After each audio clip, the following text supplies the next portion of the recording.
I'm very flattered to be able to call this guy a friend, because on paper, guys like this don't like guys like me. But somehow we've been able to work it out and been great friends over the years. And he's a friend of yours too, TJ. Shane Powers joins the show, who I say is Los Angeles' only Tampa Bay Buccaneers fan. I know there are more people in LA with Bucs jerseys on as of late. But Shane Powers, walk me back to your earliest memories of being a Buccaneers fan in Los Angeles and what that was like. Yo, first of all, morning. Morning. And I'm having a really cool moment because TJ's there, you're there, Rich is on vacation, he got it somewhere. I'm so happy. He's got a great people picker, man. He's got the right guys in the spot right now. All right, my first Bucs moment, 1979. My mom is working hard on the railroad, where she's a single mother. We don't have a ton of loot. My Christmas present, my big Christmas present, was a Sports Illustrated subscription. Those are and major. It was for my birthday, Christmas, November-ish, and the first issue I ever got was Dewey and Leroy Selman sacking a quarterback, and it was when the Bucs had gone 0-26 over their first 2 years, and then their third year they came out 7-0. And nobody could believe it. And so they were the big story, and I just remember seeing that and going, that's my squad. Because in Nebraska, there isn't really any oxygen for a pro football team in Nebraska because of the Cornhuskers obsession. And so I didn't have any regional. I guess I had the Chiefs, or I might have had Chicago, but I was like, that's my squad. And it was at first very painful. And it's also been amazing because 40 years later, my son, who's 28 and grew up in L.A., is a big Buccaneers fan. It's the only thing I made him, him and the Tampa and the Huskers. And so we've had this really wonderful journey. He's having fun now because, let me ask you guys a question, Rich and TJ, and anybody else in that building. And I don't want to say it. I don't want to say it out loud. But is this potentially a year when a pro football team could end up doing something that only one other pro football team has ever done? On paper, with the 22 that we got back, is that a possibility? Yes. Whoa, Del Tufo, right out of Yes. 100%. Brockman, you had some feeling about this, right? That's just a flat snap yes? 100%. Shane, it's Brockman here. Yeah. As you know, going undefeated is next to impossible. It's only happened once. I can't say that word. You can, but I can't. But yeah, it's next to impossible. I said it's happened once. The Patriots almost did it. They were a helmet away from doing it. Yeah, they were Rodney Harrison, that guy. So. I mean, I'm not going to say it's not possible. I think it is possible. I think the Bucs are absolutely stacked. Like you said, all 22 Super Bowl starters are back. Tom Brady is just like a vampire. Like, it's unbelievable.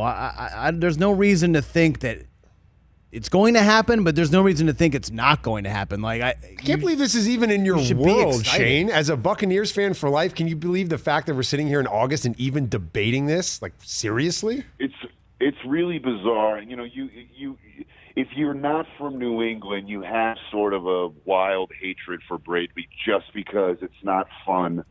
I mean, you guys are so good, but then he comes here, he comes to Tampa, and you get behind it, and then you are a part of his whole thing. And he's truly the GOAT. I mean, it's ridiculous. And I just, if we're talking about GOAT stories, could you imagine this guy winning his 8th ring and doing the other thing? I mean, that would have to be it. That would have to be it for him, would it not? Would that rock him into the sunset? No, he's going to play forever. I'm convinced. I think he's going to play deep into his 50s at this point. I don't see why not. If Tom Brady wins the Super Bowl this year and goes undefeated, they should like physically remove him. Like there's nothing left for you to do, Tom. We are he is no longer allowed to play football. That's it. You're done. That's it. Your contract is ripped up. It's set on fire. Thank you for playing. He's not going to Russell quit. Simmons He's not going to quit. He's not going to quit. They have to make him stop. That's it. Like Ben and I were talking about this while playing golf yesterday. Like Brady is one of those guys. You see all the second careers from all these people. Like Brady doesn't know anything other than playing football. I think he would just be super bored without it. Yep. Yeah, Shane, do you see him 100%. opening packs on crackpot breakers? What's Brady going to do after Super Bowl? Crackpot here's the breaks, deal. Ben. Get it right now. Breaks, Yeah, not breakers. TJ joins us on the break. It is so fun. We pulled some crazy cards last night. It was a blast. Anybody that ever wants to break cards, come through because we talk, we have fun.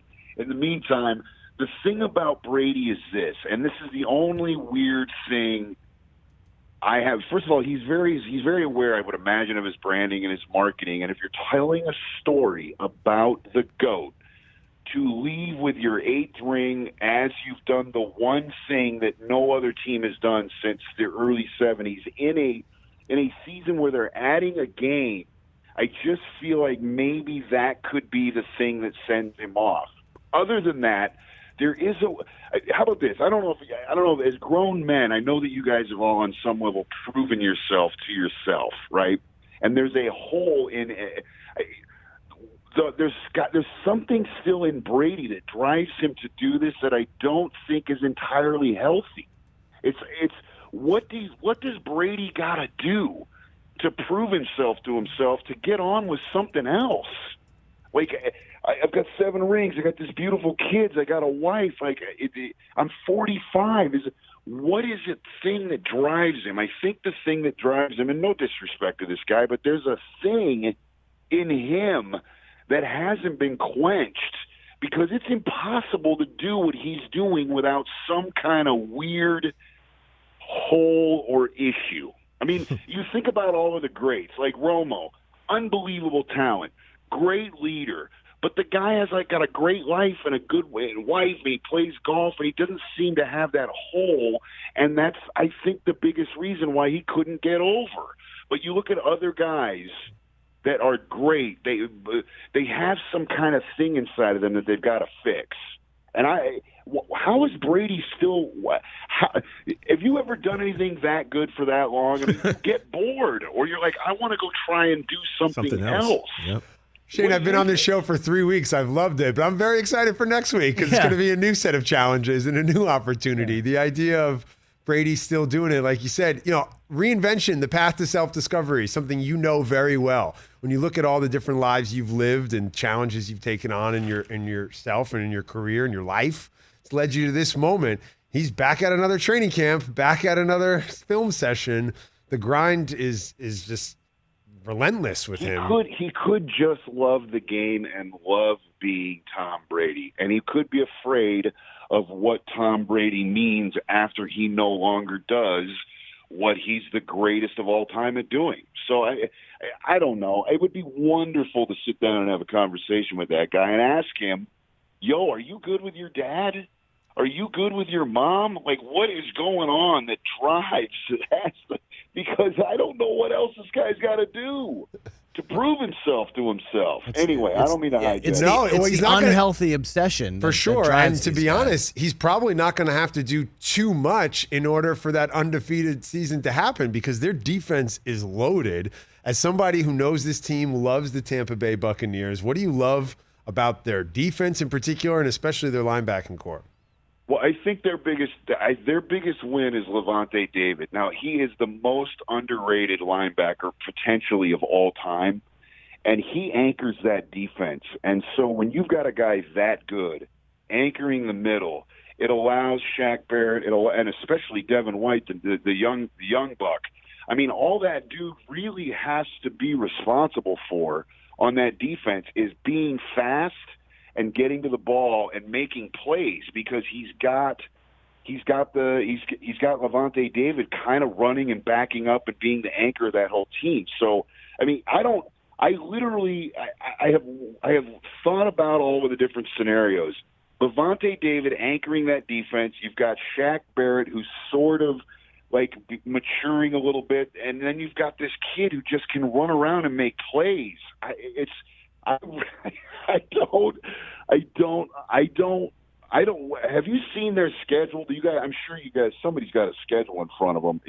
What is the potential hang-up game in that season if we're talking about the U word? Obviously, Shane, week 1 against the Dallas Cowboys is going to be, that's the first thing they got to worry about. So, TJ, how do you feel about your team? Look, man, as a Dallas Cowboys fan, every year, and I say this to these guys, if you're a fan of a team, every year you pretty much have to go in thinking you're going to win the Super Bowl, right? But regardless if you realistically have a chance or not, or why else go through all the pain that you have to endure as a football fan. Shane, can you imagine TJ Super Bowl week here in Los Angeles if the Cowboys make it to SoFi? It would be so obnoxious. No, it would be another sort of wackadoo, for sure. But they're not making it. Shane, we're they've best got friends. real trouble. I mean, they're not ready. They're not built back up on defense. I'm not all the way in on Dak. I think Zeke's performance is directly connected to Dak. So if Dak doesn't do well, I don't think Zeke's one of those really odd, strange, wonderful type football players. I mean, he is unbelievably good, but he's got a little bit of that Ricky Williams, there's more to this than football thing going on, and I think his performance is. Let me ask you a question, because I've been in a dynasty keeper league for 30 years, and we went to a straight keeper in 2000. So all we do is draft rookies, right? My son made a big move. He traded away a number 1 round pick, a first rounder, and a second rounder because he's all the way in on CeeDee Lamb. Mm-hmm. I want to know what you think about CeeDee Lamb, Jeff. I think Boston made the right move there, Shane. I'm all in on CeeDee Lamb. I feel like, obviously I think Amari Cooper is the wide receiver 1 on the Cowboys, but I think that is probably going to change by the end of this season. CD is looking like he is the next big thing. And I mean, I don't know if that's my Cowboy fandom coming through. If that's just but you might be right. It's a little bit of both. Yeah, I think. if it's just my football fandom, but I'm all in on CeeDee Lamb, bro. I really am. Shane Powers joins the show. Former Survivor on CBS, worked in nightlife, has a radio show and podcast, in the 30-year keeper league. Now he's opened up packs every night on Crackpot Breaks. Mm-hmm. Incredible reinvention to self-discovery. Let's go back to the beginning, though. We've talked a lot this week, Shane, about which NFL reporters, which NBA reporters would do well on a show like Survivor. Who could live off the land? Would Sal Paolantonio be someone that you would want to build an alliance with? Well, first of all, that written segue was incredible. You delivered that with intense passion. I would say this: Sal Paolantonio would be a jury guy. He would get to the jury. I don't think he's got the moxie to win the game. Now, that doesn't mean that he's not going to have. It doesn't mean that he's not going to do well. He's just not going to win. I mean, you fire off some names, and I'll let you know. How do you think Jane Slater does for the NFL Network? I mean, I don't even know who that is. We got to move on. I have no disrespect to James Slater. Who's James Slater? Jane Slater works for NFL Network, covers the Cowboys. She was very passionate about her odds of hunting for food. She thinks she's very resourceful. Who else is on the list, Brockman? I think Mina Kimes is someone that could go all the way, Shane. You like her? Listen, again, I don't know enough about who is the young woman that hosts the morning NFL football show. Kay Adams. Kay Adams. I think she would do really, really well. I think she would do incredibly well. I think she's incredibly bright. You ever hang out with, and again, I'm not trying to be sexist or misogynist, but you ever hang out with, there are times when you're hanging out with women and they want to bond with you as a man, and they start over-analyzing or starting giving you over statistics about football and stuff, and it's adorable, but it can be annoying. She doesn't seem, or doesn't, when I listen to her talk about sports, I truly believe what she's talking about. So for me, I think that she would do unbelievably well. She also manages those three personalities really well, which is important when you're trying to play Survivor, because she's sort of the quarterback of that whole thing. Right. And I don't believe those three dudes think that that's going on, but she's the anchor to that whole thing. Yeah, absolutely. Well, let's go to the more classic. You could lose any of those other dudes. You can't lose her on that show. Right. Let's go to the host then. Like, how would you rate Rich and Dan Patrick on Survivor? This would be amazing. I mean, I don't. Dan, when I was growing up, I think Dan would have been a real. He would have been a real chance to win it. He's gotten a little curmudgeon-y in his old age, and there's a little bit of a curmudgeon-y element that does not play on Survivor at all. Now how about this? He's got enough. He's super charming. So a little bit of if he can stay in the charming lane with the sort of curmudgeon-y older guy, he might have a shot. But I would say his chances were way better 20 years ago than they are now. Also, Dan's got himself a real life. Like he's all the way set up, and so when you that's the other element you guys don't understand. You put Dan Patrick on an island with no food and no water, and he's like, "Yeah, no, that's not what's going on." I mean, there would be a severe. That's not how I live my life anymore. So, Rich would have a better shot than Dan, but when they were both in their prime, I believe Dan has a better shot than Rich. I believe there was a little bit of a. When Rich was young and coming up, there was an excitement to him that was infectious, but I think also that excitement could have been annoying, especially if you haven't eaten in 15 days. You got like a real go-getter, overexcited in life kind of guy. You're like, bro, you got to take that elsewhere. I haven't had a shower in 3 weeks, dude. I am not trying to be overexcited about nothing right now. Yeah, you haven't bathed in 3 weeks. You don't want to talk about archery highlights from the Olympics. I totally get it. Who would be the favorite then, Shane? We'll leave with this one. Who's the favorite for NFL Reporter Survivor? It's interesting. You didn't bring up Stephen A. because he would be out like in the first three, right? He's too much. You didn't bring up like guys like Al Michaels. Like Al Michaels in his prime would have walked into a ring. I mean, he's the full Monty. He's the complete guy. He's charming. He knows when to lay back. He knows when to take. Initiative. Like Al Michaels would have been, of all of the people that I know of in the sports announcing thing, Al Michaels would have been the easiest lock to win Survivor. What about Costas, Shane? There is something about Costas, I would imagine, if I was sitting with Bob and there were 6 to go, I got to believe there's a moment where I'm like, Bob's up to something, and Bob is smarter than me, and so we got to take Bob out. Shane, you're the greatest. I hope your Buccaneers get back to the Super Bowl. I hope. What? I said you're the greatest. I hope your Buccaneers get back to the Super Bowl, and I hope we vote Costas off the island. I do too. Shane Powers joining the show. And also, Ben, Shane has taken a few thousand of my dollars on this crackpot breaks. I'm addicted. I've gotten Brockman on this page. Oh, yeah. Shane's been taking my money for years. First it was my nightclub money, then it was my baseball card money, and now it's radio money. Yeah, he's taking all of it. So we're having with the card breaking. I think my son and I are going to put our LeBron James rookie card up for auction at Golden Auction. We bought it like 20 years ago. Yeah, this is a great story. And we was like $160 pack. We bought the card. Him and I both freaked out. We put it in a piece of plastic. Then it got lost. Like this happens with everybody in their cards for like a decade. He found it a few years ago. Then you got to take it and get it graded. You got to hope for the best. We ended up getting a 9 and a 10 on the auto.